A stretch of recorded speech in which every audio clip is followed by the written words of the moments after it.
विश्वासी भाइयों और बहनों, इस हफ्ते फिर एक बार फिर उसी विषय पर, पवित्र आत्मा के विषय में, जहाँ मैंने पिछले हफ्ता समाप्त किया था, उसे और भी अधिक उसके विषय में आज हम बातें करेंगे और ये जानेंगे कि पवित्र आत्मा कितना ज़रूरी है हर एक विश्वासी के अंदर ग्रहण करने का। तो क्यों ना हम प्रार्थना करें। हे पवित्र आत्मा, मुझ में वास कर कि हर एक विचार जो भी हो वे पवित्र हों। पवित्र आत्मा हमें वे कार्य कर ताकि तेरा काम हर एक अच्छी तरह से पवित्र आत्मा और के द्वारा और पवित्र ही हो।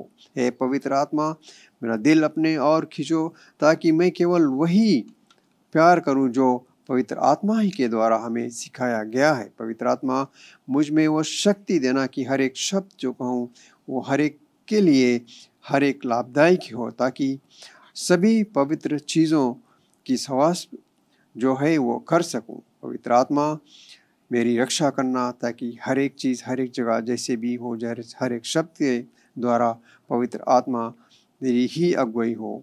हर एक चीज़ के लिए हम आपको धन्यवाद देते हैं। मैं तो पिछले सप्ताह की तरह जहाँ मैंने उसे अंत किया था, आज फिर एक बार पवित्र आत्मा के विषय में कहूँगा। जैसे पौलुस ने अच्छी तरह से हमें समझाया है अपने पत्र में। तो जैसे हमने कहा था कि अगर हम उसे पढ़ते हैं पवित्र आत्मा के विषय में, जो पहला कोरिन्थियंस 14 में दिया गया है, वो कुछ इस प्रकार से कहता है कि यदि मैं आत्मा में प्रार्थना करता हूँ तो मेरा आत्मा तो प्रार्थना करता है, परंतु मेरी समझ निसफल रहती है। इसका सही मतलब और बहुत ही सरल से पौलुस ने में समझाया है कि जब हम पवित्र आत्मा में प्रार्थना करते हैं तो शायद वो हमें समझ में नहीं आएगा, लेकिन हमारा जो पिता है वो समझता है कि हर एक चीज़ है किस विषय में हम प्रार्थना करते हैं। तो ये कुछ इस प्रकार से भी हम कह सकते हैं आत्मा और मन का जो संबंध है। जैसे पौल बता रहा है कि जब वह आत्मा की प्रेरणा से प्रार्थना करते हैं तो उनकी आत्मा प्रार्थना करती है, लेकिन उनकी समझ यानी कि उनका जो बुद्धि है वो काम नहीं करती।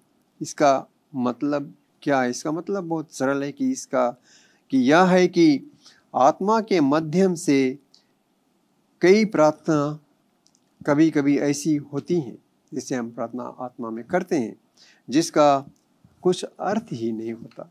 लेकिन जब हम प्रार्थना करते हैं तो उसे हमें समझना है कि किस तरह से हम प्रार्थना करते हैं। क्योंकि यदि अगर हम कहें कि यदि मैं एक अनजानी जीभ से प्रार्थना करता हूँ तो मेरा आत्मा प्रार्थना करता है, लेकिन मेरी समझ है, क्या वो समझ निसफल है या सफल है? या पवित्र आत्मा ही है जो आपकी आत्मा को परमेश्वर से प्रार्थना करने की क्षमता देता है। वो सिर्फ जब आप प्रार्थना करते हैं पवित्र आत्मा में, तो पवित्र आत्मा खुद ही परमेश्वर से अपना जो बातें करता है वो समझाने की भी उसे हम समझ नहीं सकते, लेकिन हम जानते हैं कि जब हम पवित्र आत्मा में बातें करते हैं तो उसका मतलब और उसका अर्थ क्या है। क्योंकि पवित्र आत्मा अलौकिक रूप से आपकी प्रार्थना का जो निर्देशन है वो करता है, क्योंकि वह आपको उच्चारण देता है अच्छी तरह से कि वह आपके माध्यम से उन चीज़ों के बारे में प्रार्थना करता है जो कभी नहीं होती है। लेकिन ये जैसे मैंने कहा कि पौलुस ने अच्छी तरह से कहा है कि जब हम प्रार्थना करते हैं तो इसका मतलब यह है कि आत्मा ही के माध्यम से हम प्रार्थना करते हैं। क्योंकि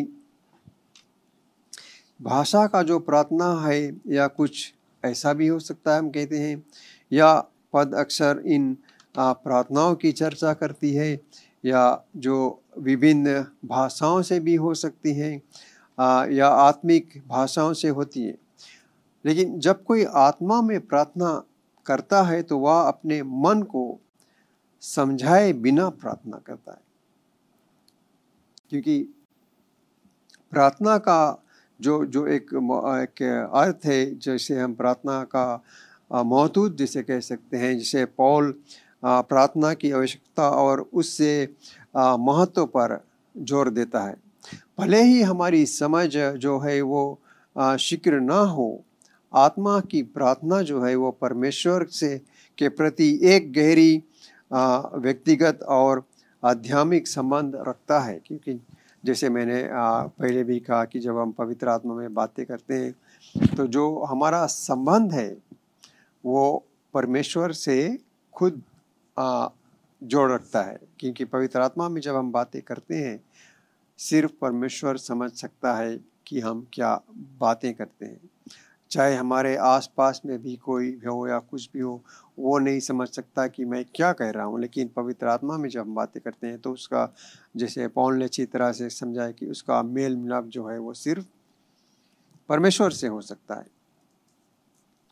और फिर ये भी हमें याद रखना है कि जो पद हमें सिखाता है पवित्र आत्मा के विषय में कि प्रार्थना एक बहुत गहरी आत्मिक प्रतीकता है जिसे हमें उसकी गहराइयों की समझने के लिए अपनी बुद्धि को पीछे हटाना पड़ सकता है। लेकिन जब हम इसे समझ जाते हैं अच्छी तरह से तो हमें बहुत ही सफल हो जाता है कि हम प्रार्थना कैसे करें पवित्र आत्मा में।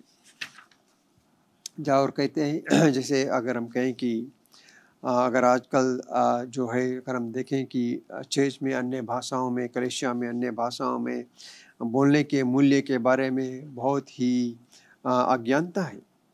क्योंकि कई ईसाई इस विषय के बारे में कुछ नहीं जानते। शायद उन्हें सिखलाया ही नहीं जाता या उन्हें उनका जो मदद किया जाता है एक बड़े लोगों से कि क्यों ना तुम पवित्र आत्मा में बातें करो, क्यों ना हम परमेश्वर से प्रार्थना करें कि हे पिता परमेश्वर हमें वो शक्ति दे, वो बल दे कि पवित्र आत्मा में जो बातें हैं कर सकें। या हम किसी के लिए प्रार्थना कर सकते हैं कि पिता ही ने वो शक्ति दे कि जो हमारा भाई बहन है वो पवित्र आत्मा में बोल सकें। तो ये एक दूसरे के जो हम साथ देते हैं तो ये बहुत सरल हो जाता है कि हम पवित्र आत्मा के विषय में बातें करें और जाने कि वो क्या कहता है।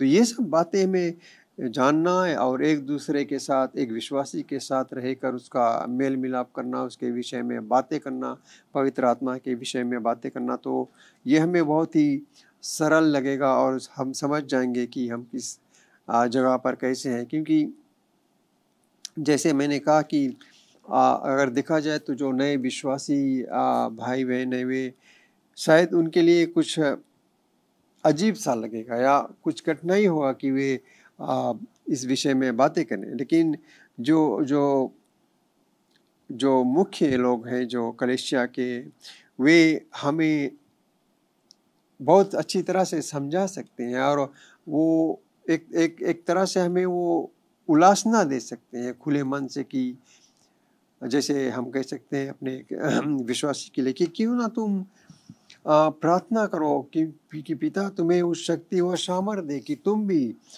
पवित्र आत्मा में बातें कर सको।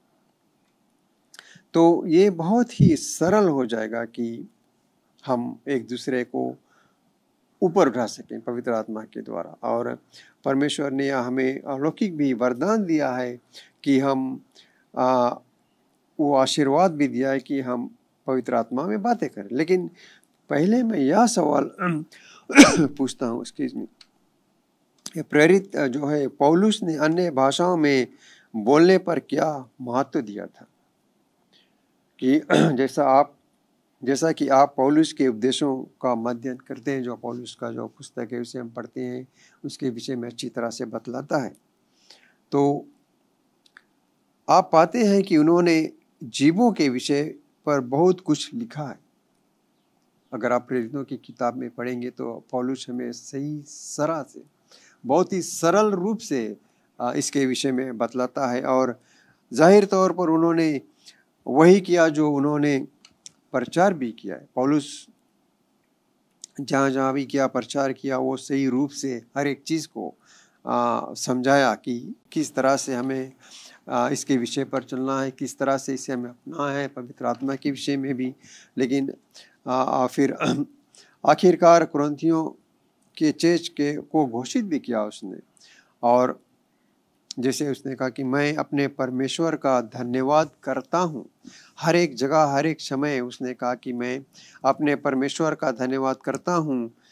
मैं तुम सबसे अधिक जीवों में बातें कर सकता हूँ, ये पौलुस कहता है कि तो हम वही शक्ति जो परमेश्वर ने पौलुस को दी थी, वही शक्ति और सामर्थ आज हर एक विश्वासी के अंदर है कि हर एक चीज़ को हम उसी तरह से कर सकें जैसा पौलुस करता था अन्य भाषाओं में बातें करने के लिए। तो अगर हम इसके विषय में और भी पढ़ते हैं, कहते हैं पौलुस के विषय में, पवित्र आत्मा के विषय में, तो हर एक जगह पर हमें वो सही रूप से दिखलाता है कि पवित्र आत्मा और किस तरह से हम इस बतलाता है सही रूप से। और देखें कि पौलुस ने वापस में हर एक जगह क्या कहा उन लोगों से। सबसे पहले उन्होंने वह बयान दिया जो हम पहले ही बता शायद चुके हैं कि मैं अपने परमेश्वर का धन्यवाद देता हूँ, मैं तुम सबसे अधिक जीवों में बोलता हूँ। ये पौलुस ने किस लिए किया? क्योंकि पौलुस जानता था कि अन्य भाषाओं में बातें करने से हर एक चीज़ को वो बहुत ही सरल कर सकता है। तो अगर हम इसे मानते हैं और मान लीजिए कि आप एक सुबह उठे और नाश्ते की मेज़ पर घोषणा की यह दिन है जिसे यहोवा ने बनाया है, तो यह एक अच्छा दिन भी हो सकता है। अच्छा दिन है, जब यहोवा ने बनाया तो यहोवा ने जो भी बनाया वो अच्छा ही बनाया है हमारे लिए, और इसके लिए परमेश्वर का धन्यवाद हमें करना हर एक जगह, हर एक समय ज़रूरी है। क्योंकि हर एक दिन, हर एक चीज़ जो परमेश्वर ने बनाया है वो हमसे के लिए अच्छा ही है। तो हर एक जगह हमें परमेश्वर का धन्यवाद देना है कि हर एक चीज़ के लिए, हर एक जगह, हर एक शाम, हर एक सुबह, हर जगह भी हमें परमेश्वर को धन्यवाद देना है कि हर एक चीज़ को जो परमेश्वर ने हमारे लिए बनाया है वो सही रूप से हमारे लिए अच्छा है। तो इसीलिए पौलुस ने कहा कि मैं हर एक जगह, हर समय परमेश्वर को धन्यवाद करता रहता हूँ। कि आप क्यों ना हम भी उसी तरह से हर एक जगह परमेश्वर को धन्यवाद दें कि लेकिन क्योंकि परमेश्वर ही ने हमारे लिए सब कुछ बनाया है। और फिर अगर हम कहें कि अगर हम बातें करें तो इसमें हमें समझ नहीं आती, नहीं कुछ इस प्रकार नहीं है। फिर भी इस बाइबल विद्वान ने इसी तरह की जो पालन है वो किया है जब उसने कहा कि पौलुस ने जीवों पर एक मन दृष्टिकोण अपनाया। आखिरकार पौलुस ने कहा क्या? पौलुस ने कहा कि उसने परमेश्वर का धन्यवाद हर एक जगह क्यों दिया? क्योंकि उसने पूरे कुरिन्थियन की चेत से अधिक जीवों में बोलता जानता था। क्योंकि वो जानता था कि मैं अगर जो कुछ शुरुआत करता हूँ वो कर सकता हूँ। इसीलिए अगर हमें इसके विषय में जानना और पढ़ना है पवित्र आत्मा के विषय में, तो हमें पवित्र शास्त्र को पढ़ना बहुत ज़रूरी है। क्योंकि उसी ही स्थान पर हमें, इसी ही पुस्तक में हमें सब कुछ मिलता है। हर एक दवा की चीज़ इस पुस्तक में है। तो इसके विषय में शायद थोड़े कुछ चीज़ें बाकी हैं जो मैं पिछले हफ्ते जब आऊँगा तो उसे शायद पूरी कर दूँगा। लेकिन इसके लिए इसे यहीं पर मैं समाप्त करता हूँ और धन्यवाद देता हूँ पिता परमेश्वर को। पिता, हम आपको धन्यवाद देते हैं इस समय के लिए जो आपने हमें दिया, हर एक अच्छे वचन के जो आपके लोगों तक बांट सकूं। पिता, हम आपको धन्यवाद देते हैं पिता कि आपने मेरे अंदर वो शक्ति दिया, वो बल दिया कि मैं हर एक शब्द जो है वो अपने प्यारे भाइयों तक पहुँचा सकूं। पिता, हम आपको धन्यवाद देते हैं इस समय के लिए, यीशु के नाम से, आमीन। आपने प्रभु यीशु मसीह का वचन सुना है और प्रभु यीशु मसीह ये भी कहता है कि मार्ग, सत्य, जीवन मैं हूं, बिना मेरे द्वारा आप पिता के पास नहीं जा सकते हो या पिता से मिल नहीं सकते हो। तो प्रभु यीशु मसीह को अपने जीवन में आप ग्रहण करना चाहते हो, उसको अपने जीवन में लेना चाहते हो ताकि आप उद्धार पा सकते हो। क्योंकि ये भी कहता है वचन कि जब आप अपने मुख से कहते हो कि प्रभु यीशु मसीह, परमेश्वर ने प्रभु यीशु मसीह को जिलाया है और अपने हृदय में इन बातों को विश्वास करते हो तो आप उद्धार को पाते हो। तो अगर आप अपने जीवन को प्रभु यीशु मसीह के देना चाहते हो और पवित्र आत्मा को अपने जीवन में लेना चाहते हो तो मेरे बाद में इस प्रार्थना को आप कीजिए। कहिए, स्वर्ग पिता, मैं विश्वास करता हूं यीशु मसीह प्रभु है, जो क्रूस पर अपना प्राण दे दिया और पिता आपने तीसरे दिन बाद उसे फिर से जिलाया है मुझे पाप से क्षमा करने के लिए। प्रभु यीशु मसीह, मैं आपको अपना जीवन का प्रभु बनाता हूं। आज से मैं आपके मार्ग में चलूंगा। आज से मैं आपके सेवा करूंगा। मैं प्रार्थना करता हूं कि मुझे पवित्र आत्मा से भर दीजिए, जो मेरे जीवन के हर एक दिन को आपके मार्ग में चलाएगा। यीशु मसीह के नाम से मैं ये प्रार्थना करता हूं, आमीन।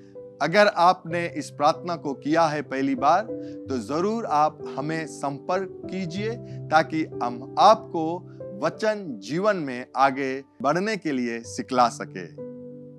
और आपको हम धन्यवाद देना चाहते हैं हमारे साथ में शामिल होने के लिए आज। और अगले मिलने तक ये याद रखना कि स्वर्ग पिता जो विश्वास योग्य है वो आपसे प्रेम रखता है। प्रभु यीशु मसीह भी जो विश्वास योग्य है वो आपसे प्रेम रखता है। यहाँ JCLM में हम लोग आपसे प्रेम रखते हैं, आपके लिए प्रार्थना करते हैं, और यीशु मसीह ही प्रभु है।